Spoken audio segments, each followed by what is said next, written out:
everyone, and welcome back to the second day of Open Source Summit Latin America. We're so glad that you're joining us again here today, and we hope you had a great day yesterday. We have an exciting keynote lineup for the day, so we're going to jump right into things. In our first talk today, Hyperledger Foundation's Karen Ottoni will lead a discussion with two panelists who have rolled out Hyperledger technologies to meet the needs of the Latin American market. Marcos Sarres is CEO of GoLedger, a company that develops solutions based on government-issued blockchains to help unify and aggregate information between government institutions. Ilan Melendez is the LACChain regional lead and LACChain business development lead at LACChain and LACNet, a public permission network targeting Latin America and the Caribbean that is hosting a growing number of applications and projects. Welcome, Karen, Marcus, and Ilan.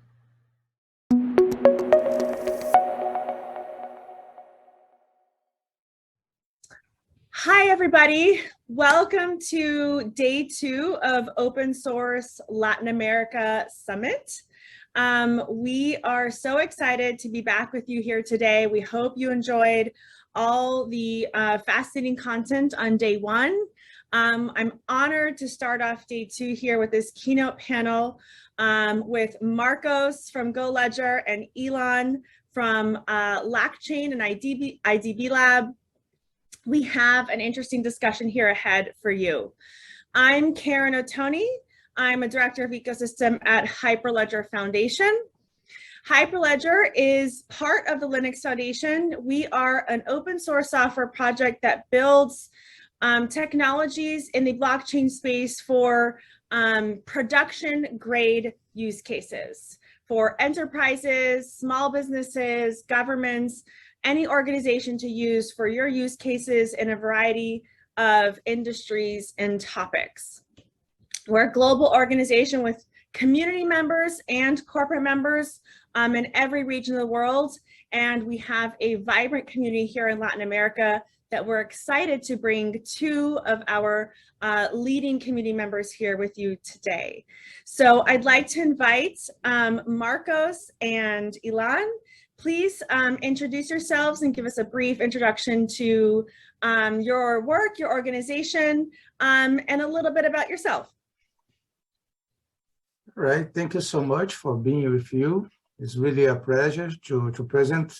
My name is Marcos Sarres. I'm actually CEO of a company called GoLedger. GoLedger is a Brazilian company that's a software house that's based on Hyperledger Fabric artifacts we use to deploy production networks, production blockchain networks to other companies. So we basically do not have that much networks of our own, but we help other companies from public sector and also private companies to build their own blockchain, permission blockchain networks using Hyperledger Fabric. And we've been doing this for almost 5 years right now. And it's been really a pleasure to work with Hyperledger Foundation artifacts that are being available all over the world. Thank you, Marcos. Ilan? Thank you, Karen and Marcos. My name is Ilan Melendez, and I'm part of the LACChain team. I'm a regional lead of LACChain for Central America, the Caribbean, and North America. And basically, this is an initiative launched by the Inter-American Development Bank to promote the development of the blockchain ecosystem through Latin America and the Caribbean, and basically integrate a kind of a community around the concept of blockchain and promote this community or empower this community to make the development of blockchain all over Latin America and the Caribbean. Thanks. And Ilan is coming in from Costa Rica and Marcos from Brazil. I'm here in New York City, so we're really spanning all of the Americas right now. Ilan, I'd love to get started with you. So let's dive into LACChain. Please share a little bit about the vision for why IDB Lab and Inter-American Development Bank wanted to create this network and launch something like this. The promise of blockchain has been very attractive from many years.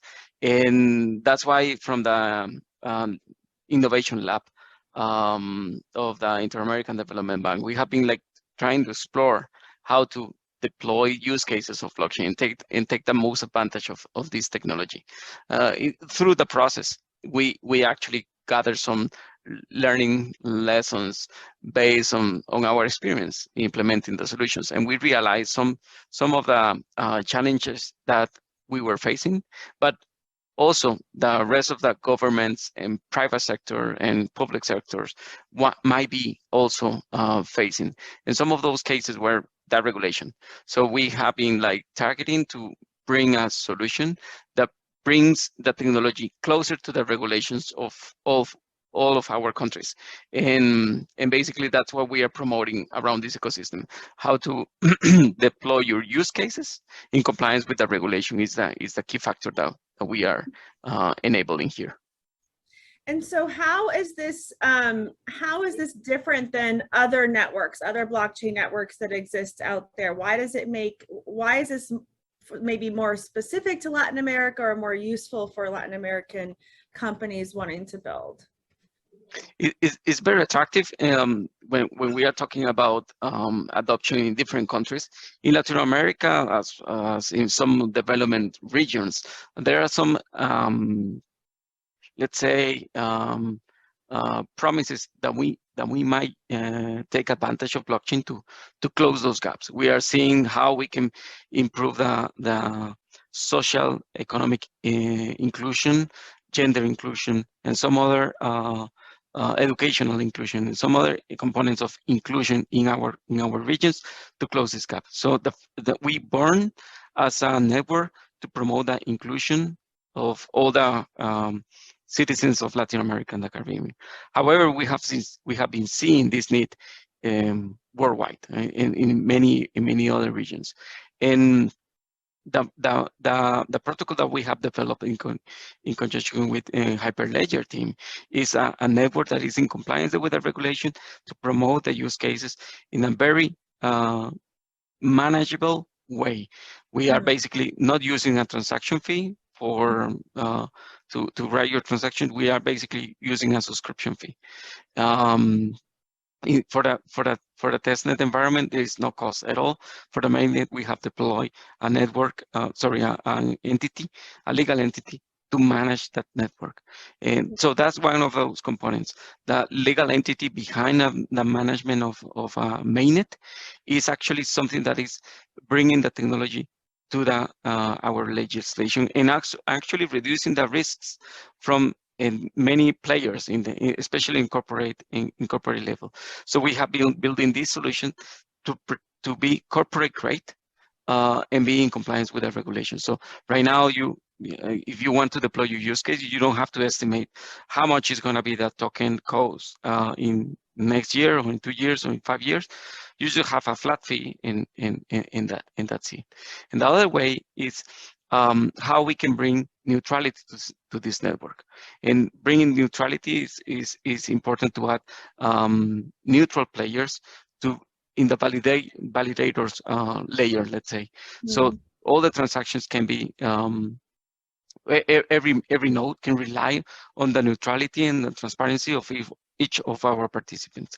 In this case, we are using public permissioned network based on Hyperledger Vesu, and this entity in testnet we have been using the Inter-American Development Bank as a entity that can orchestrate this network, but it also provides neutrality to the ecosystem, and we are using this to facilitate basically the adoption. So when any player, specifically in regulated markets, any player can see a framework that is aligned with their requirements in terms of supervision, in terms of regulation, and also in terms of how to minimize the risks.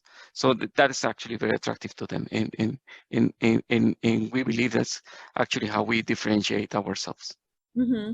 So it seems like what the benefits that LACChain brings is a lot more sort of clarity to the process of how you can leverage blockchain technology for a social or business use case, and reducing the risk of an organization wanting to do that.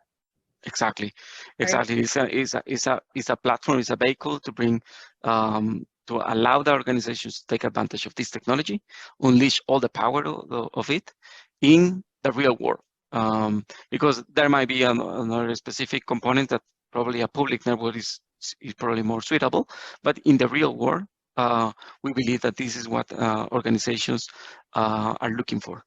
Right, right. That's such important work. So, so then out of the LACChain communities you've launched this year LACNet. Yes. So please explain a little bit what LACNet is, what's the difference, and how people should use or get involved in LACNet. LACChain as initiative born in 2019, end of 2018. And through all this year, we have been like focusing on building this community and deploying use cases. Some of those cases deploy very fast.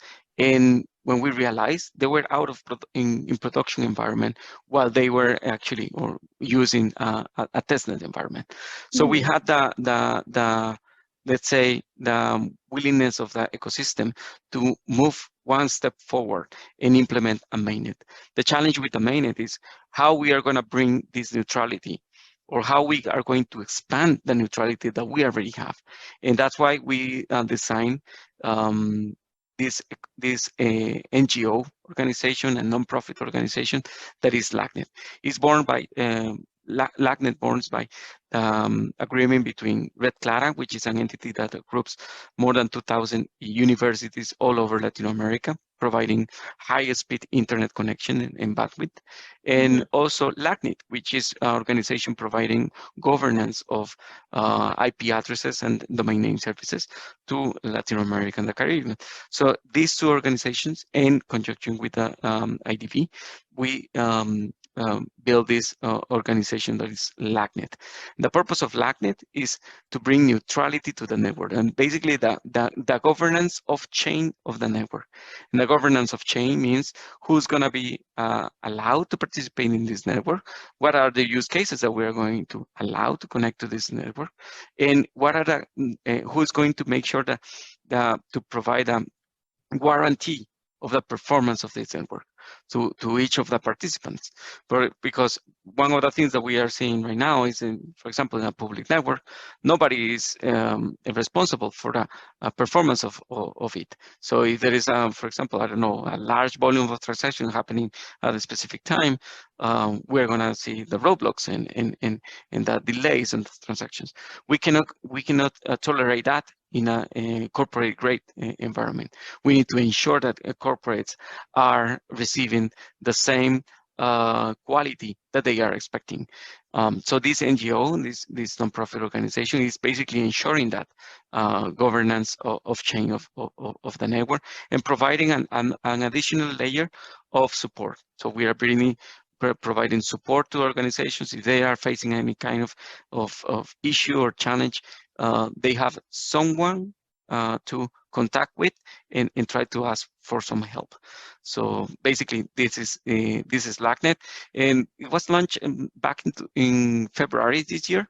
And at the moment, we have like almost 30 projects in the process of deploying their use cases in the network. That's amazing.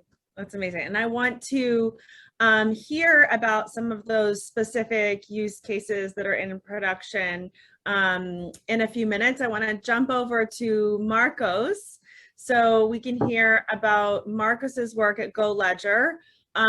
You're one of the leading companies deploying Hyperledger technology in Brazil. So tell us a little bit about GoLedger's growth over the last few years and how you've evolved.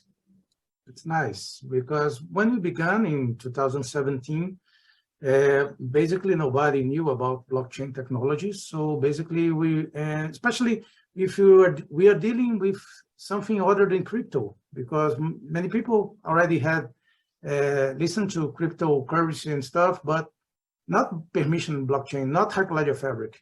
And we decided to trail this journey with Hyperledger Fabric and offering these services, these professional services to other companies. GoLedger is a company that's based on Brasilia, Brazil's capital. And here, lots of government and lots of public sector companies. So we started to offering them because we knew it made sense for them to use a ledger to control and to regulate all the regules that they had.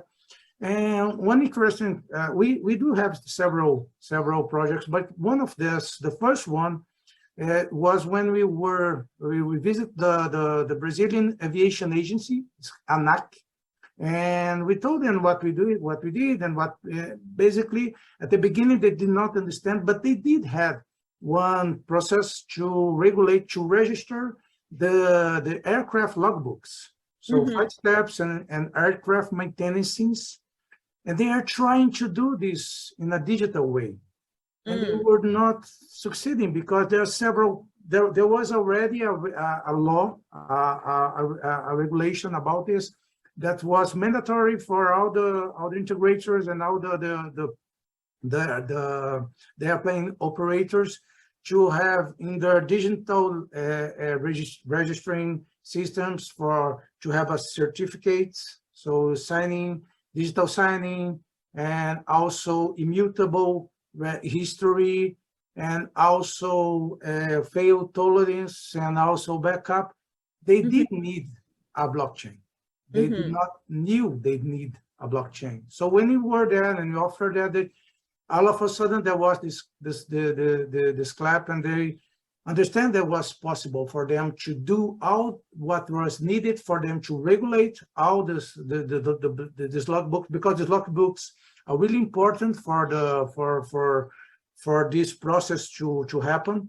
If aircraft do not have a proper logbook, it would not be able to fly. So after that, they begin working with us to develop a ledger, a Hyperledger Fabric network, for them to have this registering of flight steps and aircraft maintenances. These projects we developed to the beginning, from development mode to production mode.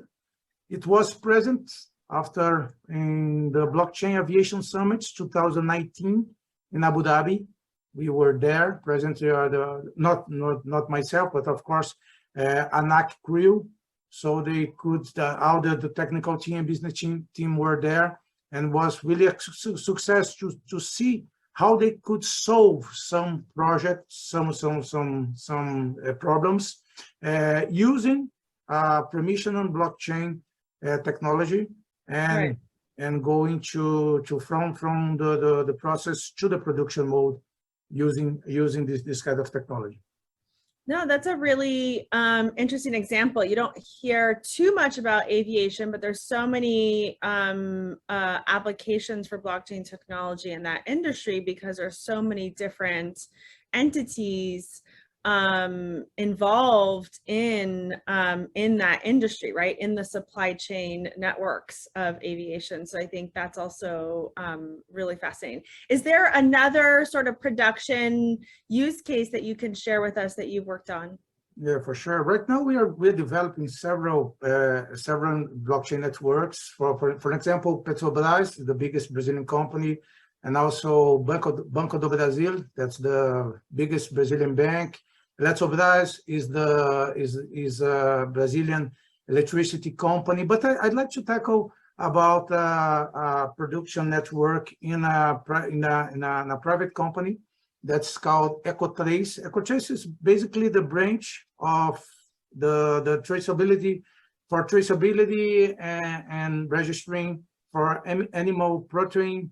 For JBS. JBS is the biggest animal protein company of the world, and they do have a blockchain network there. It's really big because there's lots of information that they have to deal with, from the carcass of all the animals and all the processing and making all the stuff that they want to have in a proper way. So, for example, this blockchain network, one of the peers, one of the blockchain nodes, has more than 2 terabytes of information there. It's really big. So there's lots of challenging stuff that we as a blockchain service provider for them, have to deal with, like for an example, the size of the size of the blockchain, all the details inside the smart contract, for example, some of the transactions, the chain codes, and now the integration around the APIs that we want to, they want them to have and to be in a fast way, and they all have all the proper traceability for not only JBS, but also for all the other clients that want to see if the company is doing everything correct with the products and their bills and stuff. Yeah, that's a really significant example in that industry. Now, in addition to GoLedger, you've also been integral to building the Hyperledger community in Brazil as well.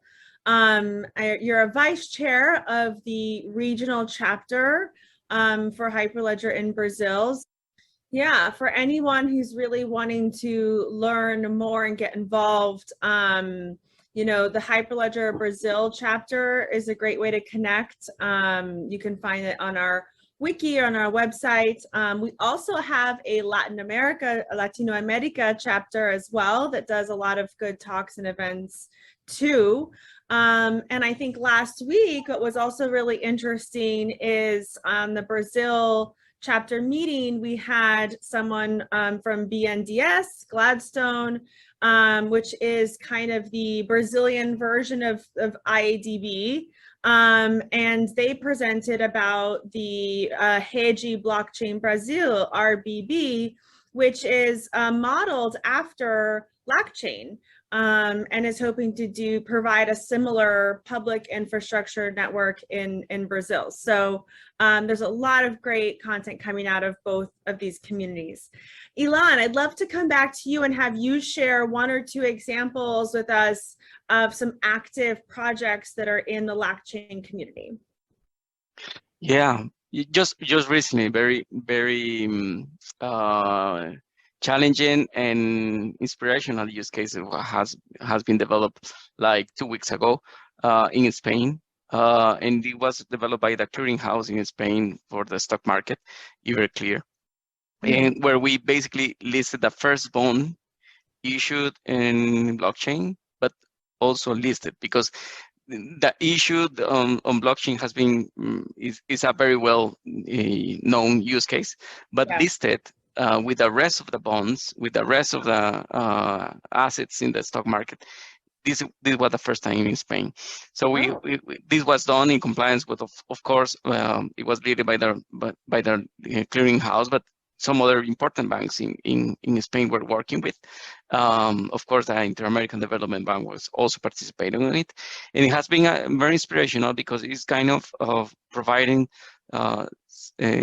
certainty to all the players, and not only in Spain, but also in Latin America, that we sometimes use what is happening in Europe as a learning experience. So to explore as well in the same area.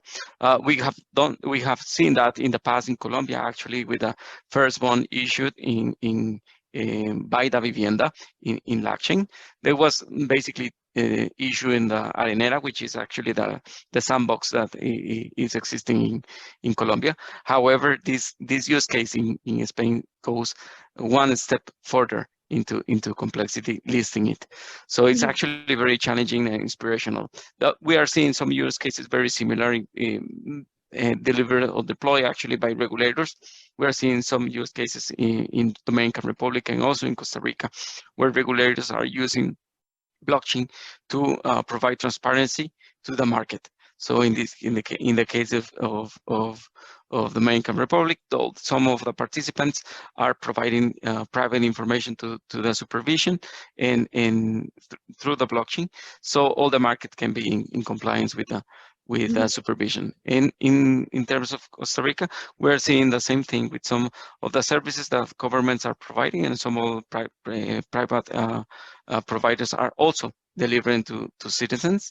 And basically the price the ticketing price is actually transparent to all the citizens and participants of the market. So some of those cases has been recently very implemented and are very tied to the regulation. So this is key for me because we are seeing a trend. We are seeing a trend where regulators are seeing this as a solution for their use cases that probably they had the use cases thinking about long time, but they couldn't implement it as of now. So we are seeing the same thing with banks. Some banks exploring already. Some of the cases that they told us, I have been studying these use cases and we know that how we can do it, but right now we are ready to do it. So they are taking that step a little bit further to implement these use cases. Yeah, that's awesome. So, I mean, and this is just a small slice of what's happening in LACChain community and the Brazilian community as well. I hope this gives you all a little bit of a taste of the innovation and the real utility and impact that you know, some of the applications of Hyperledger technology is doing in this space. We're running low on time and I want to ask two more questions. One, really quickly, since this is, you know, a summit that's focused on Latin America, of course, everyone running production networks runs into technical, business, policy related issues wherever you are in the world. But is there anything you can share? Is there anything particular about doing this in Latin America that that you find helpful or challenging? And you know, please share with the audience in case they're interested in doing this as well. Well, for us here in Brazil, we do have lots of things happening for digital services, especially for citizenship. So it's basically we have lots of transactions. So it's really helpful for us to work with some innovation technologies. So when we are having all these transactions around services that are available to people, but one of the other than that, we also have to deal with some difficulties, especially about documentation and especially about training here in Brazil. We need to have more technical people. There are training and certificates, and especially in Hyperledger artifacts. So we also are dealing here in the chapter.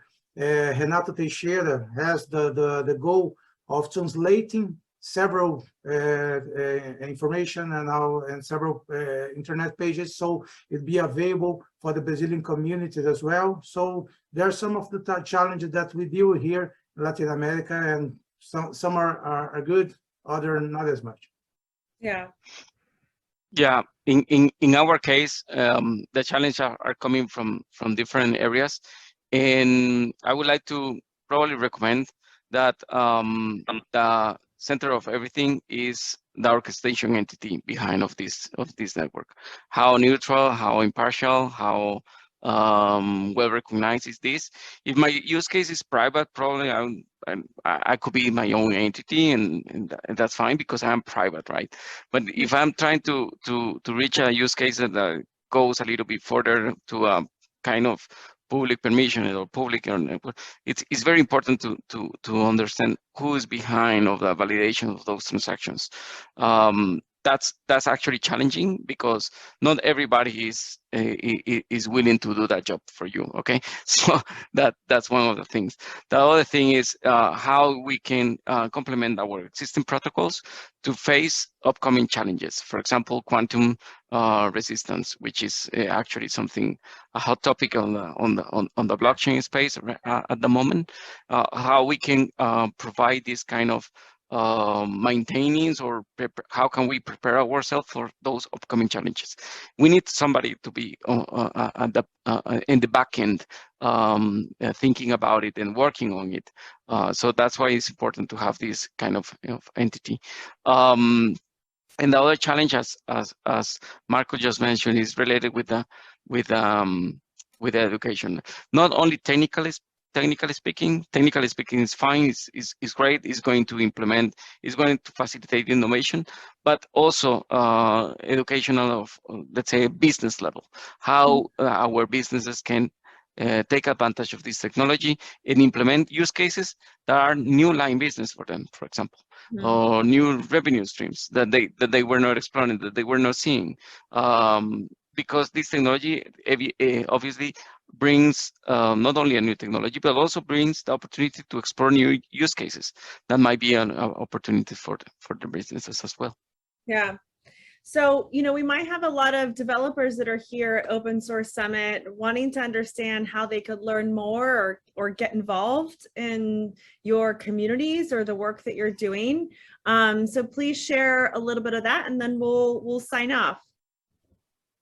Right. If you're in Latin America or in Brazil, please search for the communities. We do have regional chapter for Brazil and also for Latin America, and lots of not only GoLedger, but other companies that do share some information about, especially developers. Here in GoLedger, we also provide some information on videos and stuff. So please search for that. We are really passionate about Hyperledger artifacts and Hyperledger projects. They are really great to understand it, and you can connect. If you're a developer, beginning your journey, you can connect to other developers and share all the situations and informations. So we really recommend for you to begin developing Hyperledger artifacts. I myself, I am a Hyperledger Fabric developer as well. So that's a really strong suggestion for all of those who want to do this task. And for anyone that's experienced, come help us translate documentation into Portuguese, into Spanish, to help bring more people along. For sure. Ilan, what can people do to get involved and learn more about LACChain and LACNet? Yeah, well, the first step is that everybody is welcome to reach our website, is www.LACChain.net, and then you can find out a lot of information, courses, you can find out webinars, material, talking about tutorials and technical and white papers that we have been constantly publishing about the technology. The other thing is in the LACNet website, in LACNet.LACChain.net, where you can also find our technical documentation, everything, how to deploy your node, how to connect to the network, how to interact with the digital identity, or many of the tutorials, including samples of source code that you can basically reuse, and that we have implemented in many of the projects that are running right now in LACChain ecosystem. So that's one of the things. The other thing that is that in the testnet environment is free to use. You just need to deploy your node and connect to the network. Feel free to do it. And now that you are developing, I encourage you to create your solution, your own project, and deploy it in the testnet. Is the perfect place for you to scale it up through the maturity of your project. And once you are ready, well, you are always welcome to deploy on the mainnet. We will be happy to share that journey with you and cheer you up through the successful of your projects. Thank you so much, Ilan. Thank you, Marcos. I think you've shown everyone here at the summit a really good overview of what's happening in different parts of Latin America, doing real production networks and use cases that banks, governments, businesses are using. So we encourage you all to join us, get involved, learn more. Thank you so much. It's been a pleasure having you both here. It was a pleasure. It was really fun. Thank you so much. Thank you, Karen. Thank you, Ilan. Thank you, everyone. Thank you, Marcos and Karen. Thank you so much. That was a great talk, and we really appreciate you being here with us. Next, I have the pleasure of introducing Greg Kroah-Hartman. Greg is among a distinguished group of software developers who maintain Linux at the kernel level. Also, Greg is a fellow at the Linux Foundation, where he continues his work as the maintainer for the Linux stable kernel in a variety of subsystems while working in a fully neutral environment. He also works closely with Linux Foundation members and projects and on key initiatives to advance Linux. Today, Greg is talking about trust in the Linux kernel. Please welcome Greg Kroah-Hartman.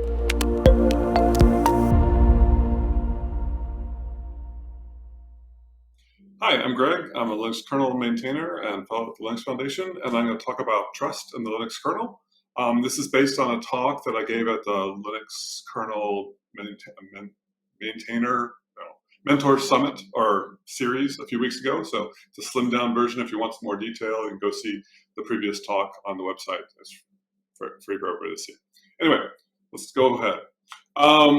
First off, this is all about what my views are. I'm a Linux kernel developer. This has nothing represented what the Linux Foundation views are. It's my own personal opinion. So with that, let's say something personally that's a little bit controversial. Open source software, I will say, is more trustworthy than closed source software.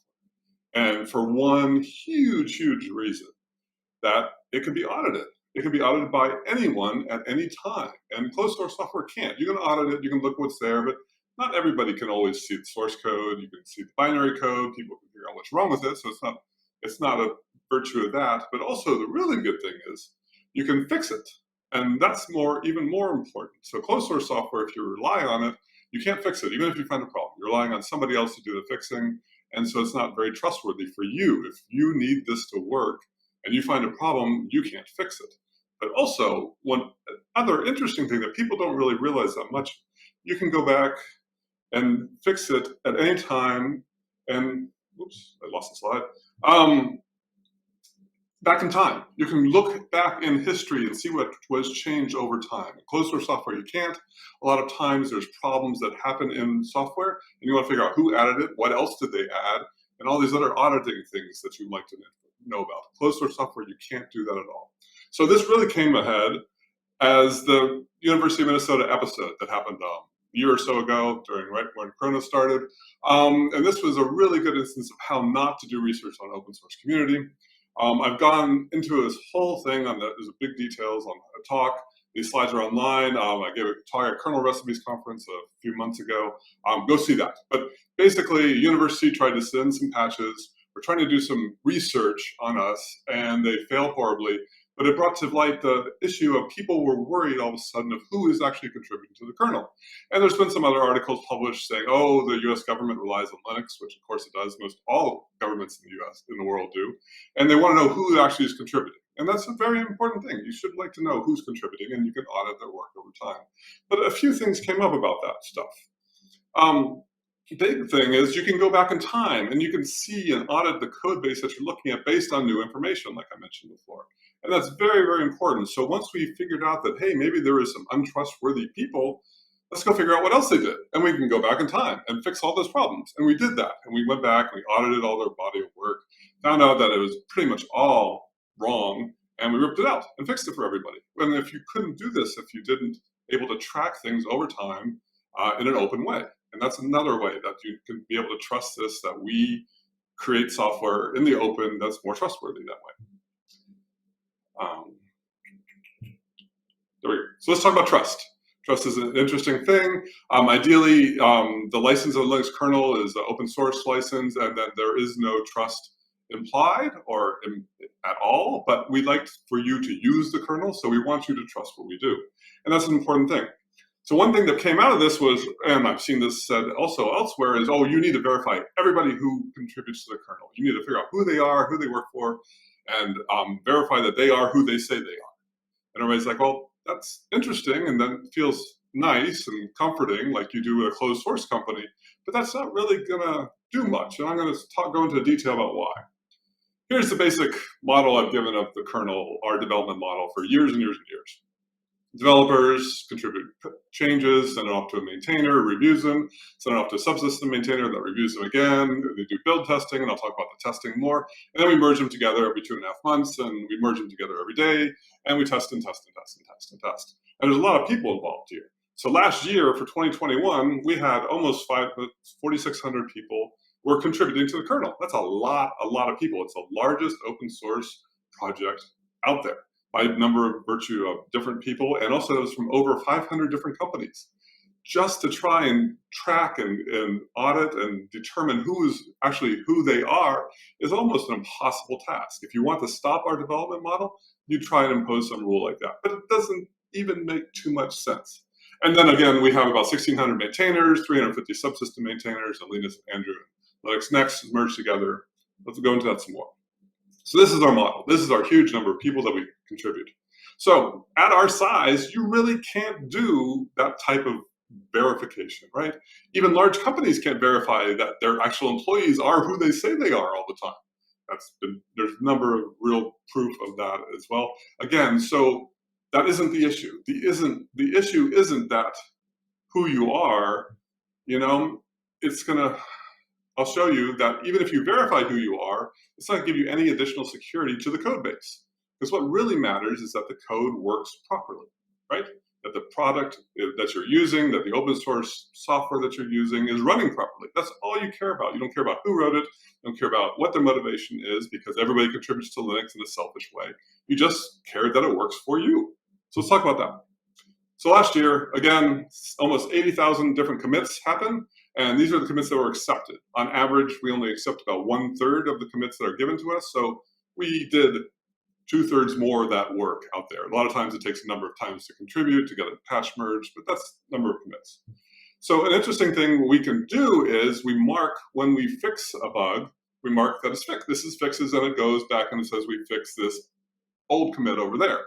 And then we look at that. And so this is something you can mine and look at the history of, and also we use that tag to determine where we take fixes to. Like we have stable branches, we have long-term stable branches. We can determine where the code came from and what it fixes. It's a really important thing to do. Works really, really well. I recommend it for all software projects to do it. Mark and determine where the bug came in and how that way you can track things over time. So 17% of all our commits that we accepted were fixes, which, it's okay. It's not a huge number. That means we still have a lot of bugs in there, right?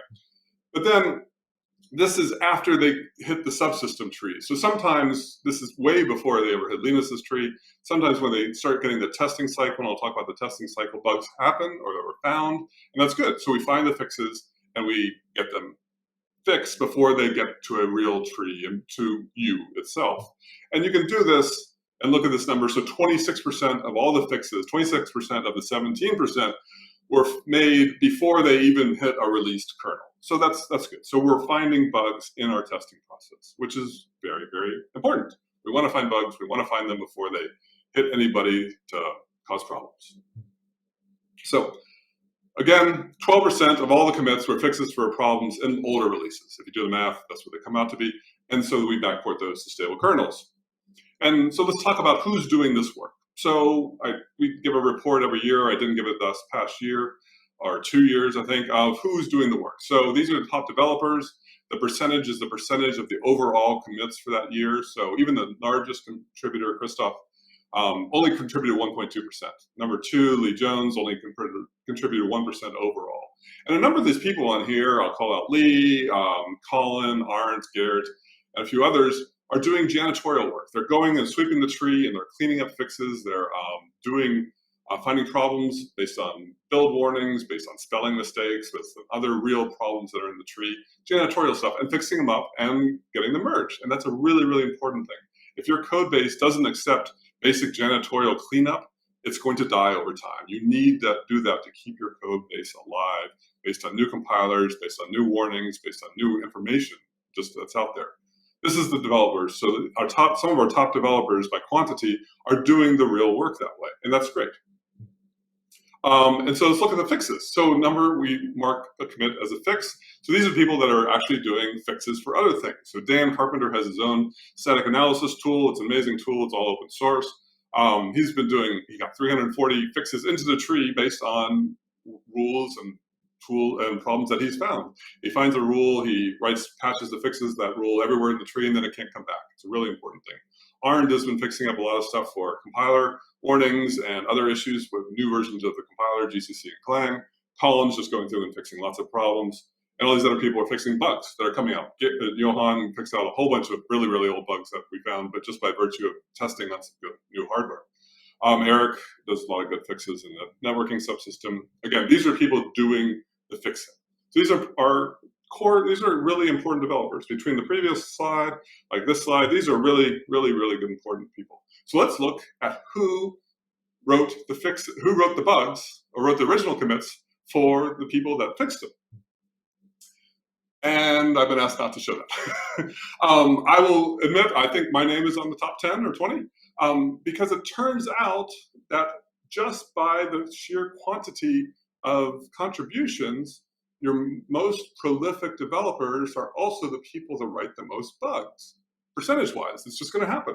Percentage-wise, we're all human. So if I write one bug out of every 100 commits that I get accepted, and I get 500 commits accepted, that's 5 bugs, right? But if you only write one patch, then you're not going to do the odds of that being a bug are very low.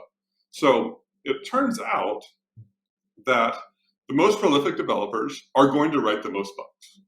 It just turns out that's just the way software works, the way humans work. Unfortunately, that's the way it is. So if you want to verify who's doing what, your core developers, the ones that you verified who they are, the ones that you trust the most, the ones that you validate the most, these are your people who are creating the most problems at the same time that they're doing also good work. So by the idea that you must verify and validate who works on your project is not going to stop any bugs coming in. In fact, it's going to just hurt because you won't get new developers in easily. You want people doing drive-by bug fixes. Kernel is very good at accepting those. So your most prolific developers are going to write the most bugs. It's just by the virtue of the way software works, the way humans are. And any type of industry, it's the same thing. So the really, really good goal here is make it easy to find and fix those bugs. I want you to find my bugs. I want the ability, if I submit a patch that I do wrong, it is found to be a bug and found and fixed easily. So you want it, if you do it for me, a core developer, it'll be just as important and just as valuable for any drive-by developer as well. So you don't want to trust the person submitting it. You want to trust the contribution that was submitted to you. And by do that, you need to test. And you need to test and test and test. So let's talk about how the kernel is developed. This is a life cycle. I'm going to go through it really fast. My old talk I gave a couple weeks ago, I go into details if you're curious about it. This is all well documented. But first off, everything goes through email. Email is the least common denominator. It's the best way. You don't have to authenticate yourself. You don't have to have a web interface. You don't have to do anything else. Send a patch through email. Lowest common denominator works really, really well. Asynchronous development, because I live on one side of the world, you live on the other side of the world. I can see it. I can think about it in my native language. You can see it and think about it in your native language and respond. It's really still the best way to do development in a large number of people. It's a very, very good thing. It's the least common denominator. Again, submit through email. And then we review the changes, we read them on the mailing list, and then usually we reject them. Like I said, only 1/3 are accepted. A huge quantity of patches are reviewed and rejected, then submitted and submitted again, and submitted again, and submitted again. I think we've had some that are in the 40s, like the number of times they've submitted a patch series was the 40th one. There's some right now, they're in the 20th, 25th time they've been submitted. On average, it's about the first to third things get accepted. And then you resubmit, again through email, submit things ever again. And every time you submit stuff in email, things happen. We have tools that kick off, and again, 3 times is the average changes. But every time we submit something in email, we have tools out there that suck all the patches that are sent on email. You can verify and see what the status is of them on patchwork for a number of kernel subsystems. And then you can also test. And we have lots and lots of tests that are run by bots on your email submission. And these are great because a lot of times these bots will get to the patch before the maintainer gets to the patch. And then I'll see an email come out that says, hey, something went wrong. Please fix this. And me as a reviewer, I don't even have to do this. And here's an example of a patch that Johan wrote the other day. And the bot says, hey, I love your patch. Perhaps something you might want to improve because this is broken. And here's what's broken. Shows you the list of everything that does it and goes down and does all this stuff. This is an amazingly productive tool. It's helped and saved us so much effort. We love this thing. It's done by Intel. It's the 0-day service, they say. They usually say 1 hour response time, usually 24 or 48 hours. Works really well. They test every individual stuff that's sent there, cover all the branches of our trees, all this build and boot testing. The bisection doesn't really matter for when the patch is sent through email, but they also run this stuff on the maintainers and developers' trees itself. They also do performance analysis testing, like when they hit certain subsystem trees, they will run performance analysis. If a problem happens or we get a regression in a test, they will fix it, or they'll report it, not fix it. They'll report that something happened, and it'll keep on going from there. It's a very, very wonderful tool. I call out Intel for doing this work, and we rely on it daily. So just by virtue of sending an email to a mailing list, your patch is tested. Saves us a lot of time, runs through a lot of things, finds a lot of common problems. Wonderful, good stuff. There's the benchmarks that happen, lots of different stuff for different subsystems. Sometimes you'll get something saying, hey, you actually shrunk the code, the kernel overall, or hey, you grew the kernel too big overall. Lots of good tests, or IO subsystem, scheduler, networking. Lots of good things like that. So down there at the bottom, the zero-day bot runs for every developer. Every single person that submits something through the mailing list, it runs on it. So then the driver file or the maintainer accepts the patch and usually adds it to their tree if it's good enough. So what happens at that point in time? You accept the patch, and then we have other tools that go on. Something called Kernel CI. Kernel CI is now a Linux Foundation project. It's originally started by Bay Libra and some other people, I think Lenaro as well. And it's a really good infrastructure for testing on large number of real devices. They have huge labs out there. You can add your lab to this stuff. It's an open source project. We want one common place for testing to happen, or at least reporting of testing to happen. Because me as a maintainer, I don't want to get 10 emails that say, hey, something happened over here, something happened over there, something happened over there. I just want one email that says everything's good, or there are problems. And right now it aggregates all these different systems. I can't remember the quantity, maybe I have the number here. It's a huge, huge number of different systems out there, huge number of tests that are run on them, lots and lots of architectures, really build, boot, run some basic tests. They're trying to add some more testing to it, and that'll get better over time. Great project. If you have a lab, you have hardware in there, just add it to it. You can add it to it and it'll run on its own. We build the images somewhere else thanks to some donations from Google and Microsoft. And then you can inject the images on your devices, boot, run tests, report back, all is good. And that finds a lot of problems. It'll say, hey, look, it crashes this machine over there or that machine over there. Because remember, we're writing a general purpose operating system. And if I run something that works really well on my laptop or my desktop, I'm not necessarily sure that's going to run really well on all systems, right?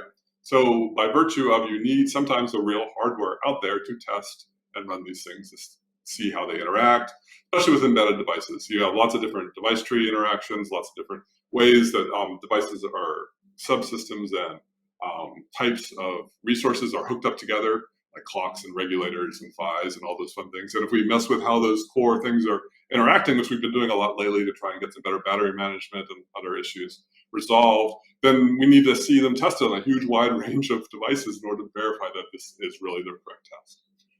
Kernel CI does that. There we go. Yeah, okay, 130,000 different build and boot tests when I push something out there. Huge, huge number of stuff. Different labs contribute everywhere. It's really good stuff. They also are providing a common reporting framework that everybody can report their test results into it in case they don't want to use the kernel CI infrastructure. That way we have a common solid infrastructure for reporting results. Please, if you have a test system and you have results, look into this, work with them if it doesn't meet your needs. It's really, really good. Google and Red Hat are already contributing to this with a sysbot and some CI integration from Red Hat. Really good stuff, and we want to be able to have a common format for reporting testing results. Just makes sense, right? We're all doing the same work everywhere. Don't do uniform, don't do individual things. So again, 0-day, kernel CI with 130,000 things are run on my tree. And then when they get, all those trees get merged together every day into Linux Next, and then Andrew Morton has his tree actually gets merged into Linux Next. And then we have even more tests that run. So then we have the LKFT stuff and Gunter Brooks systems run, and they also run on Linus's tree. When we do have the merge window, we merge into there. So we have even more tests. So let's talk about LKFT. This is a Lenaro member sponsored thing. It's independent of kernel CI. They test all the Linus's releases. They test the stable tree. Now they're testing Next. Now they're testing Andrew's tree, I think, as well. They run by a tool called Tuck Suite, which is open source. You can run it yourself individually if you want. Last I saw that one of the stable releases I did, they did 125,000 different build and boot tests. They run even more tests than kernel CI. Huge, huge number of tests. Functional tests, performance tests, lots and lots and lots of tests. And that's really good. So if you have a test that isn't there, add it, you can do it. Or even better, if you have tests for your kernel code, add it to the in-kernel subsystem. Shua Khan is, she maintains the testing subsystem in the kernel, add it to there, and then on gets picked up by all the other testing bots in the world, and then just keeps on going from there. And that's even a better thing. So merge your tests into the kernel tree, and away we go. We have a common framework. We have in-kernel tests. We have external tests. Like run within the kernel, run from user space. We have a common framework for both of those. We have a unit testing framework. Use those. We have these really good frameworks for that. Use them and go. It's only the LKFT stuff is a subset of all the arches and configs and compilers, but it really is a really huge common base of the majority of them. There's some oddities that aren't there and such not, but the majority of the quantity of devices in the world are covered by these testing and the frameworks that they have. There's the links, they have the reports, they publish it on every release. It's good stuff. And then Gunter's been doing this for a long time. He's a maintainer of a subsystem or two in the kernel. He builds and boots all the different architectures that the kernel does. He supports everything, and then he has the compilers for them all. He builds and boots them all in QEMU targets. They're virtual targets, so they're not real targets. It's been invaluable for all the kernel stable releases, all the release candidate stuff, to make sure I didn't break something on an odd architecture that I don't have local testing for. He also tests Linux Next and tests Linus's tree. You'll see the reports on the mailing list when after Linus does a release, that he'll report what did pass or failed, things like that. And it's a really, really, really valuable infrastructure, and we rely on it all the time. Again, it covers all this different stuff. So again, that's a lot of testing, and we do all that stuff.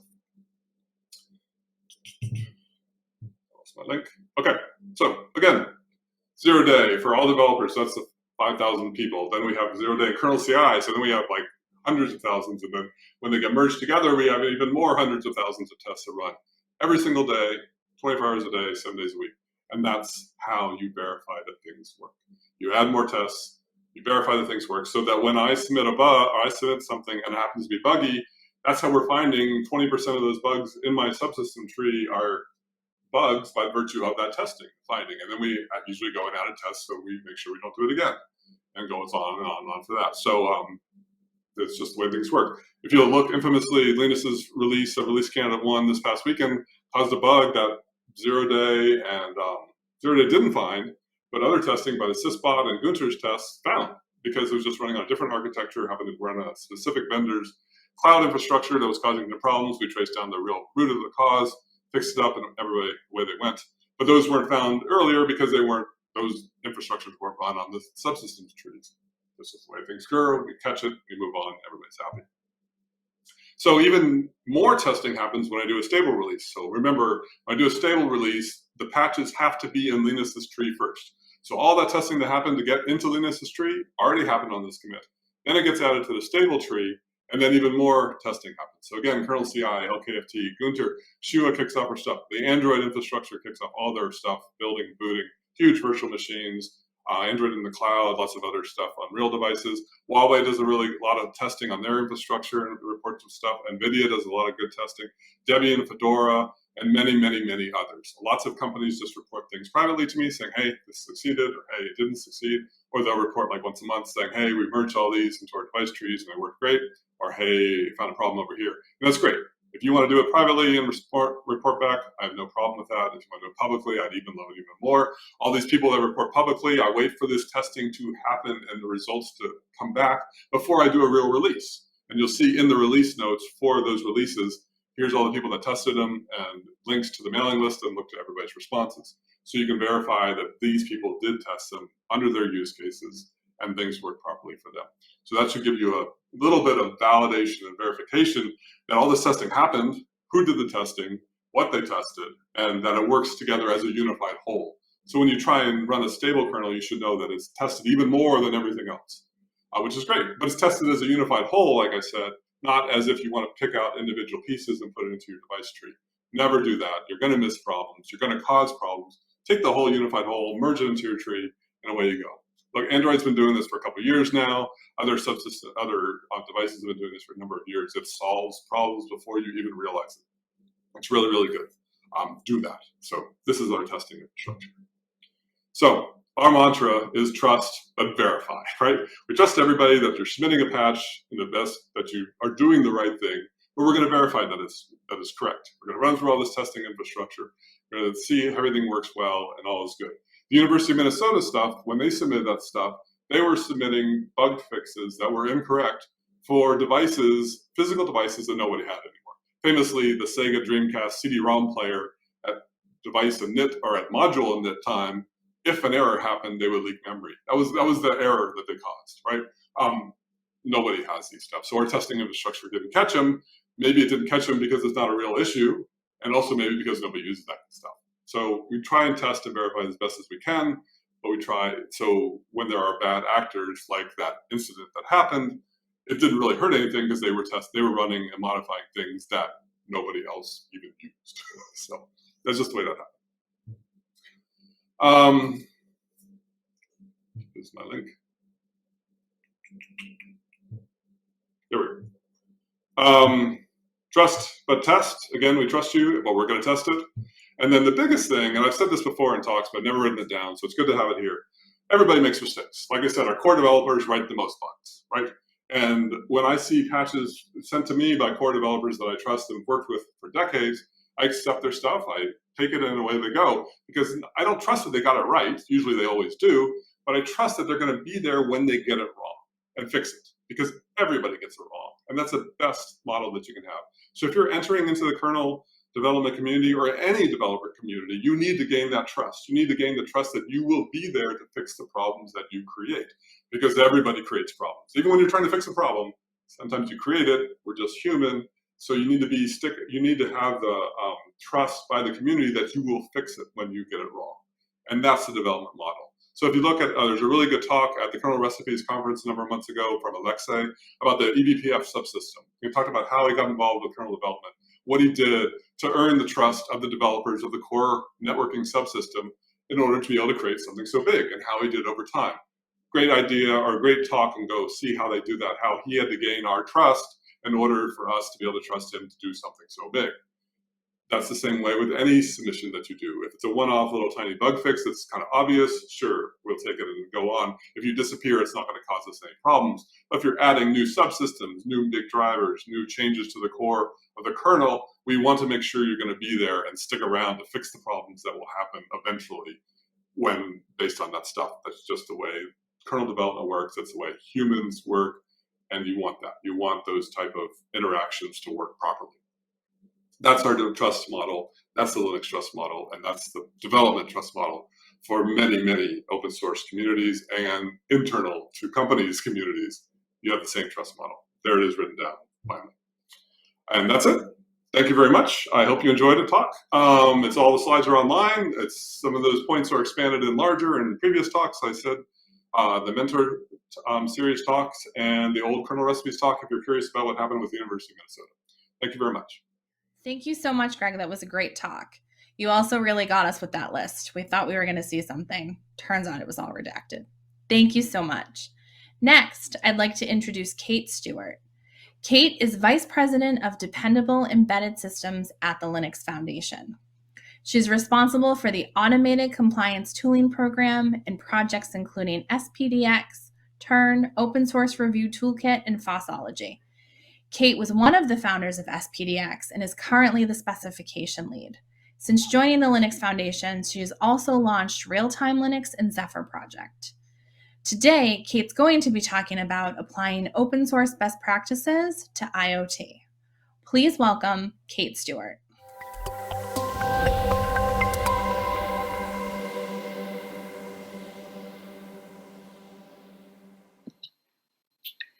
Hello. I hope you're all well, and I'm sorry I can't be there in person. But I guess we're still virtual for a bit, but hopefully one day I will be able to join you down in Latin America and be able to meet some of you face to face. At the Linux Foundation, my area of interest is figuring out what we can do to make sure that embedded systems are dependable. And obviously a large part of that is IoT. And so applying some of the best practices that we've seen in other open source projects to IoT is what I want to talk to you a little bit about today. So most IoT, any device pretty much has to have an operating system of some form or other. And for the most part, Linux is a solution for most of the embedded ecosystem these days. However, as you can see, there's a variety of requirements And some of these requirements are things like, hey, can it fit? Linux doesn't get much smaller than 2 megs these days for an image size. And when you're talking sensors and actuators, tens to hundreds of Ks are kind of where it needs to be. So what options do we have? Actually, there's a lot of them out there. This is just a sample of some of the logos of some of the operating systems that are out there and are good solutions. So when you see those, how can you start making sense of which one you want to pick? Well, I'm a bit of a stats geek. And all of those projects, funnily enough, are on GitHub. So let's go and look and see what sort of contributions and what sort of commits they've got. And when you take a look at this, one thing becomes clear pretty quickly. Zephyr is doing something right.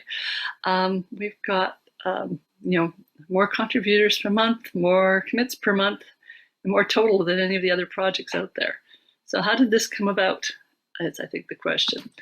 And one of the things, if you want to go and check my data, I took this data on August 14th, but feel free to go and double check the data and see that the trend lines are there. It was obtained pretty quickly.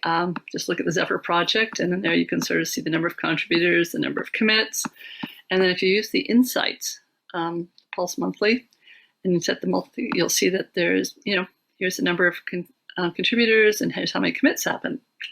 And actually, if you process the mass on those commits, 2 commits an hour, which is pretty impressive for an embedded project. One of the questions always comes, well, how does this compare to Linux? And when you actually take a look at the stats that just came out from the 5.19 kernel that was published, there was over 2,000 contributors there. So we're about maybe coming up to 200 a month. This is about 10 times. On the other hand, our contributors are pretty active. Overall for Linux, we're seeing about 9 changes per hour, 9 commits an hour. Zephyr 2 commits an hour. So we're about a fifth of the rate of flow of change into the code base.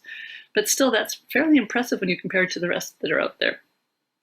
And so, what are the principles that made this possible?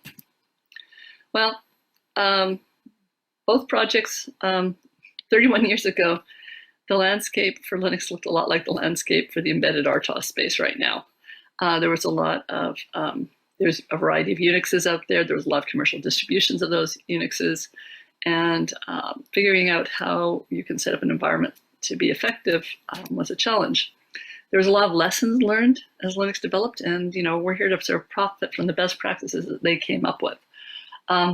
Some of the key ones that were talked about in the 2017 Kernel Developer Report, which was sort of in the thinking back in 2016 when we launched the project. Short release cycles are important. Keeping it time-based, periodic, helps with managing expectations associated with it, especially when it's a volunteer community and you don't necessarily have insight into all the features.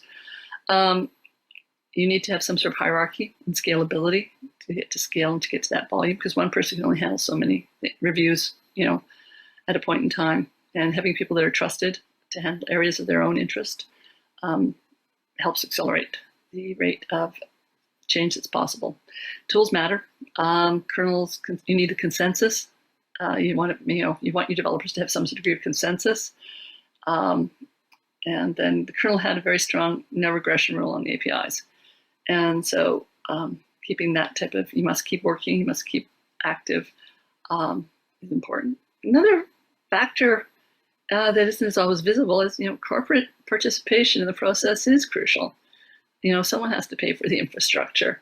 And a lot of those corporate participants are actually community members as well, and they care about the project and they want to make sure it's effective beyond just the corporation. And some of it's very common in the Linux kernel that someone will work on the kernel for one job and then will transfer to another job and continue working on the kernel.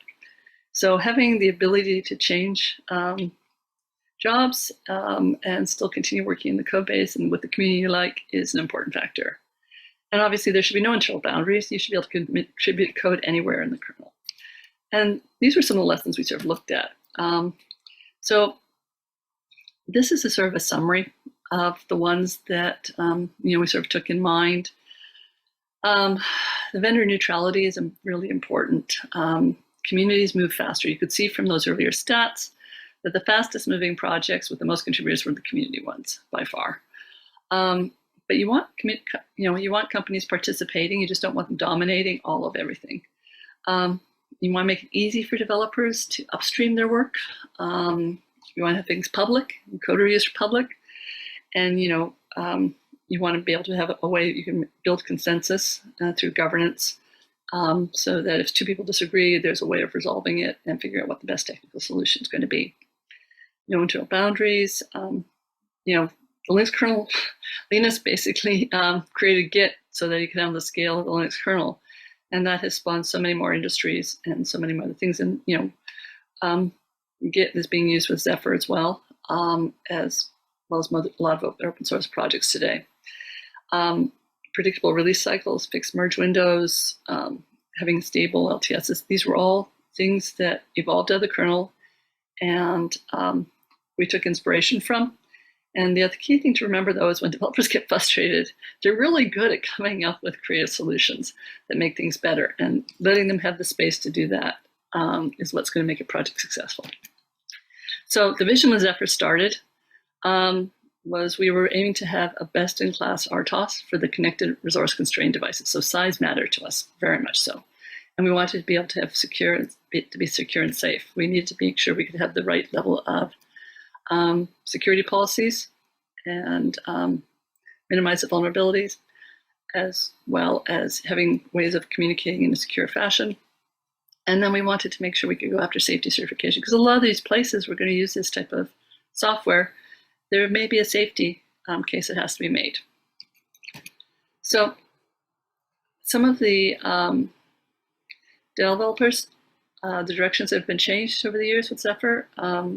Configuration stuff was completely, before we started the project, we used kconfig and kbuild from the kernel because the developers that were working on coming up with reworking the code base for Zephyr, which came from a startup acquisition from Wind River.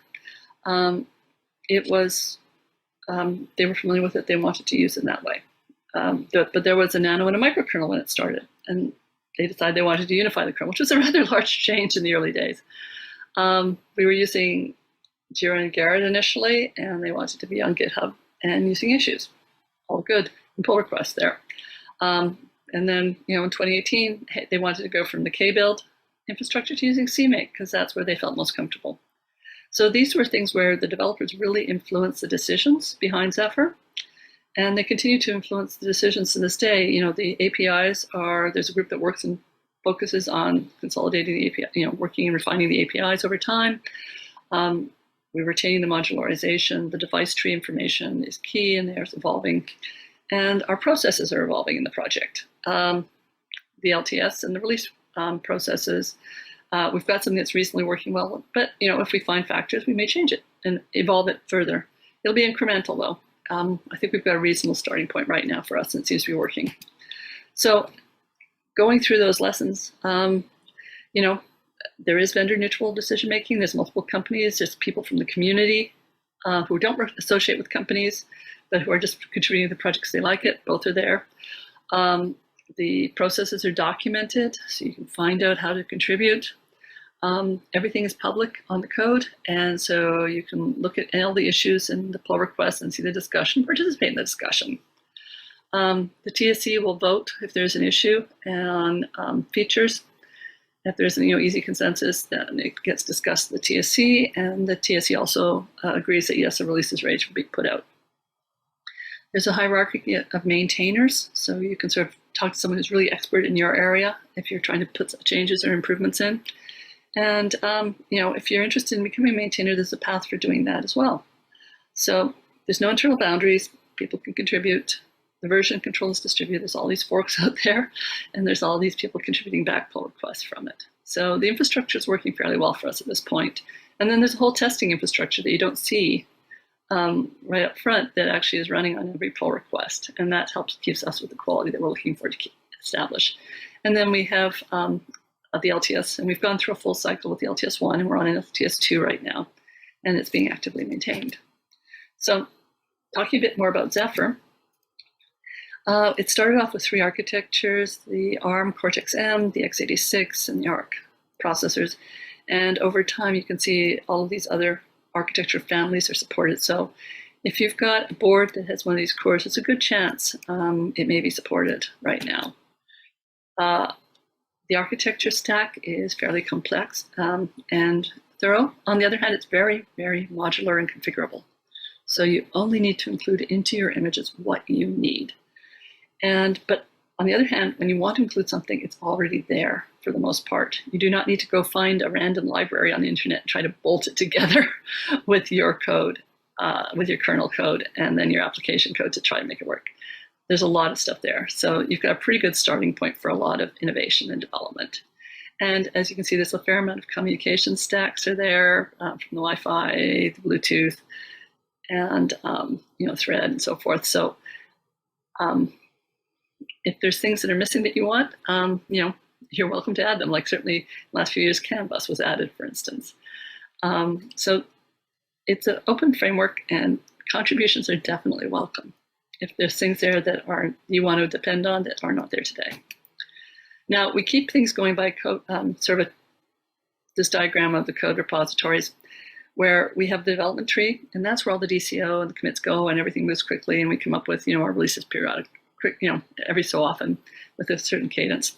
And then every 2 years, we come up with the LTS, and from that LTS, that's a subset of the ones we apply the further processes analysis for safety and security.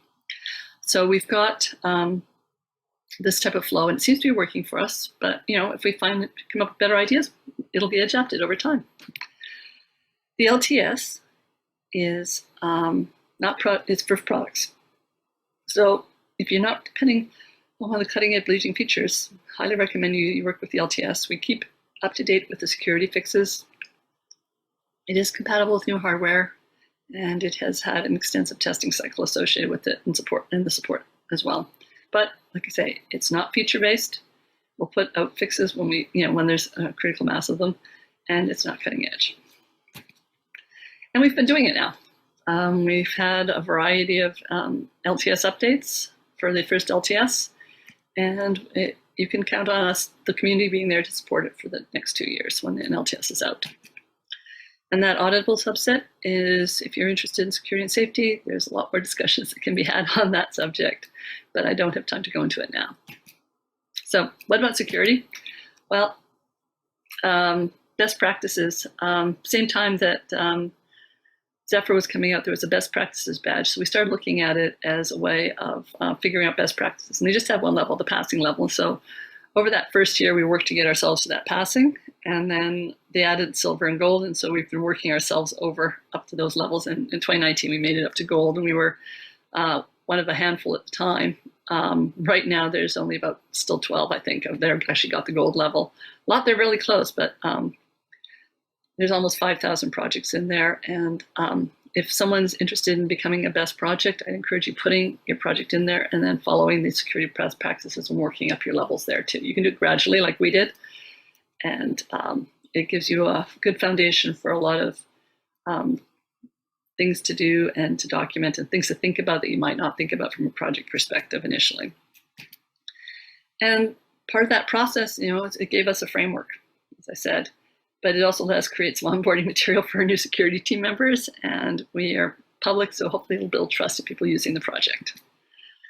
The other thing that the project did is it is actually a CV numbering authority, or CNA. We're one of the few open source projects that's actually registered in with MITRE at this level. And there's a team of volunteers, project security and response team, such that when someone says, hey, you've got a vulnerability in this area, they'll quietly work with the maintainers to get it remediated. And then we'll actively work and pushing it out to people who have products with it. So we want to try to make sure we can address it in 30 days within the project, and then gives vendors 60 days. So we've got a 90-day embargo window, basically. But we want people who have registered with products and with Zephyr, we will let them know if there's a vulnerability, so that they can do it while there's an embargo window on and remediate to their field if they need to. And so these are the things that we're pretty active in. And the vulnerability registry is free for anyone who makes a product and can point us at, saying that they're using Zephyr. They're free, they'll register and push the information to you for free. So as you can see, right from the start, one of the best practices for a project is to think about security. And the security committee started meeting right when the project got kicked off. The practices were documented. We found, what we worked with MITRE to figure out, okay, how do you handle vulnerabilities properly? We passed all the criteria we can find.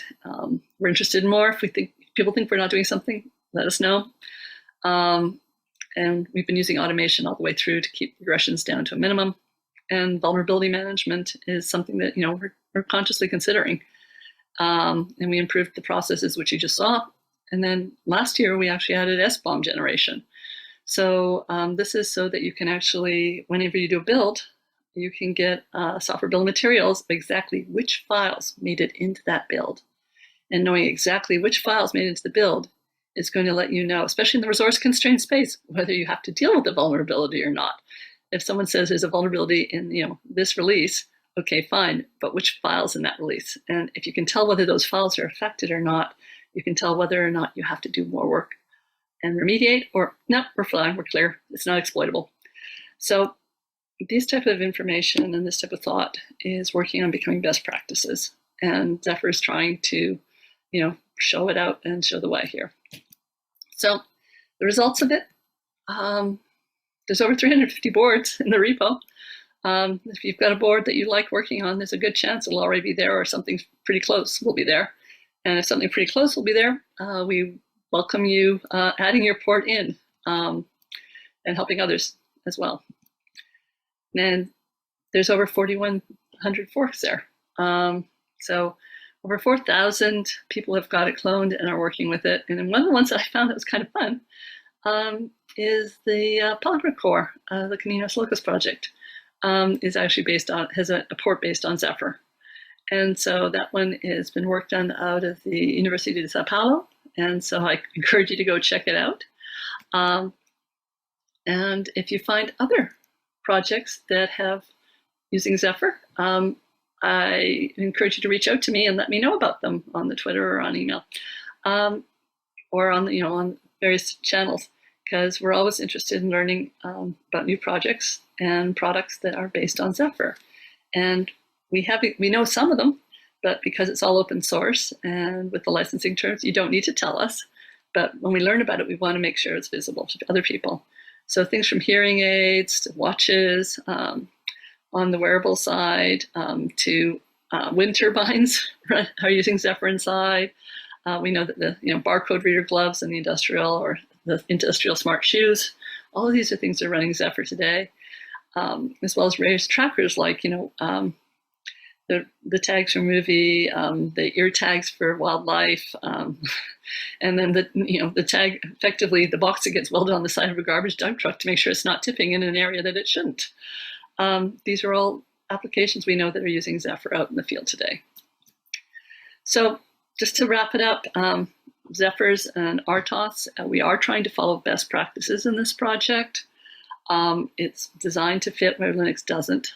It is permissively licensed, and it's very modular and flexible, and comes with a wide variety of initial integrated communication stacks, devices, and so forth. And we started off with security in mind. So if you're interested, we welcome you to come join us. And here's, come learn more about the community, see the code on GitHub, join one of the mailing lists, the users or the development mailing lists. And then most of the community hangs out on the Discord channel. So if you've got, ad hoc questions, join us there. And with that, I will say thank you very much and hope to see you in future in person. Thank you so much for a great talk, Kate. It was a lot of information, and it's great to hear about what's going on within the space. Next, I'm excited to introduce our final keynote speaker, Sophia Duarta. Sophia is a 15-year-old high school student who speaks 4 languages. She's a developer, and she's also the founder of Code Classroom. She founded Code Classroom, a project that arose from the need to share knowledge and technological advances, provide the necessary tools for the development of thinking in schools, and teach children about cybersecurity and other concepts such as the open source philosophy. Currently, she tries to create change through Code Classroom, and she believes that if you can dream it, you can do it. It's pretty amazing. So please join me in welcoming Sophia Duarta.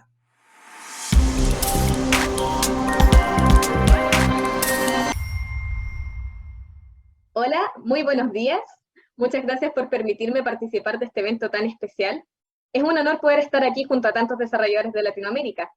Me alegra poder contarles cómo intento ser un embajador en Chile en el código abierto y llevárselo a las personas a través de mi proyecto Code Classroom, del que les hablaré más adelante. Mi nombre es Sophia Duarta, soy chilena, tengo 15 años y actualmente curso tercero medio. Desde los 9 años soy programadora. Ahí descubrí JavaScript y se me abrió un mundo de posibilidades. Continué mi aprendizaje de las tecnologías web y a los 10 años realicé un full stack de Ruby on Rails. Esto, en particular, fue un desafío, ya que este curso era para adultos y yo era muy pequeña, pero mi pasión por la programación fue más fuerte, por lo que disfruté y aprendí mucho de este curso. Tras eso creé mi gran proyecto, Code Classroom. Además, realicé los cursos 420 y 430 de las certificaciones de la Fundación Linux.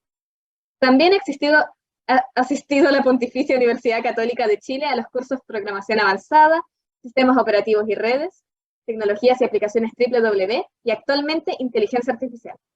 Además de ser programadora, me apasiona mucho la entomología y la lingüística. Hablo inglés, español y estudio chino, mandarín y japonés. Durante ese tiempo, participé en muchas hackatones, particularmente en un taller impartido por IBM para crear chatbots utilizando What's in Conversation. El profesor, al ver participar a una niña de 10 años, se sintió emocionado y me invitó a visitar las oficinas de IBM. Y aunque yo creí que sería solo una visita a las instalaciones, se volvió mucho más que eso. En una de esas visitas, desarrollé un chatbot utilizando What's in Conversation y Node-RED. Fue ahí que me invitaron a ser parte del Congreso de Desarrolladores Index en San Francisco. Fue mi primer viaje internacional y también mi primer congreso en el extranjero, y tuve la maravillosa oportunidad de presentar mi chatbot en un stand para enseñarle a otras personas cómo utilizar Node-RED y What's in Conversation. También tuve la oportunidad de conocer a gente muy interesante y ser parte de varias clases de las cuales aprendí mucho. Luego, gracias al apoyo de la Fundación Linux, fui invitado a ser parte del Open Source Summit en Europa, y además tuve una muy linda sorpresa que veremos en la siguiente diapositiva. Este congreso, para mí, fue muy importante, ya que me sorprendió la unidad y la colaboración de la comunidad. Esa experiencia reforzó mi creencia de que dentro del código abierto hay una comunidad muy fuerte y que juntos podemos crear grandes avances tecnológicos. Y la gran sorpresa fue conocer a quien más me inspiró a seguir compartiendo la filosofía del código abierto con las personas, Linus Torvalds. Desde el comienzo de mi aventura en la programación, he utilizado Linux y creído fuertemente en la filosofía del código abierto. Al participar del Open Source Summit y tener la oportunidad de compartir ese momento tan especial, noté lo importante que es tener una actitud positiva hacia los demás para colaborar en armonía. Al volver a Chile, empecé a desarrollar mi proyecto. Si bien ya existía desde mis 9 años, fue tras esa increíble experiencia que me sentí lista para mostrárselo al mundo y comenzar a inspirar a otras personas a través de él. Pero, ¿qué es Code Classroom? Code Classroom nace de mi experiencia como programadora autodidacta. Me resultó muy difícil encontrar los recursos adecuados para comenzar a programar y quería recopilarlos para ayudar a quienes los necesiten. También, con mi experiencia como estudiante, me di cuenta de que faltaban muchas cosas en la educación tecnológica chilena y quería ayudar a contribuir a esta. Es por este motivo que Code Classroom se dedica a difundir temas de programación y tecnología a quienes no tienen alcance ni los recursos para acceder a ella. Finalmente, Code Classroom pretende actualizarse cada día para cubrir distintas necesidades tecnológicas o contribuir a nuevos descubrimientos para el beneficio de las personas de todo el mundo. Al participar de tantos eventos, me di cuenta de que me gusta mucho la interacción con las personas y decidí que quería hacer charlas para entregar herramientas y conocimiento actualizado sobre la tecnología. Desde ese momento, he hecho muchas cosas, entre las cuales pueden destacar las presentaciones y talleres que les iré mostrando a continuación. Congresos como este han sido muy importantes para mi educación. Lo que aprendo en estos eventos se lo transmito a quienes escuchen mis charlas. Este año, en particular, los temas que he impartido en las escuelas son el código abierto y su filosofía, ciberseguridad y redes, desarrollo de pensamiento lógico y nociones básicas de los lenguajes web, tales como HTML, CSS, JavaScript, entre otros temas. Como se puede ver en las imágenes, este fue un taller con niños pequeños. En este desarrollamos y practicamos el pensamiento lógico a través de programación de bloques. Durante el taller, tuvimos que trabajar en equipo, tal como en comunidades open source de la vida real. para crear juntos escenas y juegos. En estas instancias es cuando le explico a los niños pequeños el significado del código abierto. Tenía 11 años cuando creé estos talleres y fue muy bonito compartirlo con niños más pequeños y más grandes que yo. Finalmente, todos aportábamos para lograr nuestro objetivo y desarrollar nuestra creatividad a través de la programación. También me di cuenta de que no habían muchas niñas pequeñas en la tecnología, por lo que decidí enfocarme con Code Classroom en motivar a las niñas a entrar al mundo tecnológico y a las ciencias de la programación. Siempre intento estar presente en el Día de las Niñas en las TIC y este 2022 visité muchos colegios para transmitir el mensaje. Como mencioné anteriormente, un tema muy importante para mí es la ciberseguridad y con Code Classroom me he esforzado mucho para aportar a los niños conceptos básicos de la ciberseguridad. En mis charlas siempre dejo un espacio para hablar sobre cómo mantenerse más seguros en Internet. Hablamos, por ejemplo, de cómo crear contraseñas seguras, cómo se comunican los computadores y la transmisión de información, y por ende, la importancia de siempre utilizar HTTPS y un VPN, etc. También les explico qué son las cookies, ya que aunque casi todos han oído sobre ellas, muy pocos saben qué son en realidad. Realmente, en Code Classroom creemos que si los niños adquieren este conocimiento desde pequeños, podrán tomar mejores decisiones al momento de utilizar la tecnología. Con todo el trabajo recorrido, con una crisis social y una pandemia encima, Code Classroom siguió tratando de aportar en temas de tecnología a través de charlas online. En Code Classroom notamos que, en especial ahora que muchos niños están utilizando la tecnología para sus trabajos escolares, hay mucho desconocimiento sobre herramientas y conceptos que podrían volverse muy importantes para los estudiantes. Por eso, nos dedicamos a entregar información sobre temas que son cada vez más relevantes y que les ayudan en la vida cotidiana. Al mismo tiempo, Chile está tratando de mejorar y se encuentra en un proceso de modificar la Constitución. Es así como con Code Classroom participé en las audiencias públicas para contribuir a enriquecer el currículum tecnológico de las escuelas y velar por la ética y la moral frente a los avances tecnológicos. Es un honor llevarle a los niños algo tan importante para mí, el código abierto.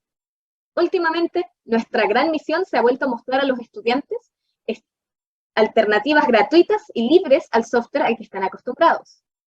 Me hizo muy feliz que recientemente uno de ellos me dijo que va a probar distros de Linux. Esa es mi misión, difundir el código abierto para quienes nunca hubieran escuchado de él puedan formar parte de nuestra comunidad. Estos últimos meses hemos recorrido la región de Valparaíso llevando nuestro mensaje a muchos colegios, interactuando con los niños en la sala de clase.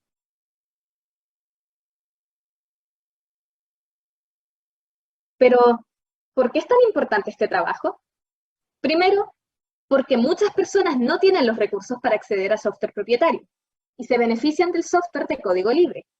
Además, enseñarles sobre el open source a los niños les muestra la importancia de la unidad y colaboración en comunidades profesionales. Y finalmente, saber manejarlo es esencial. La mayoría de los dispositivos dependen de alguna manera de software de código abierto.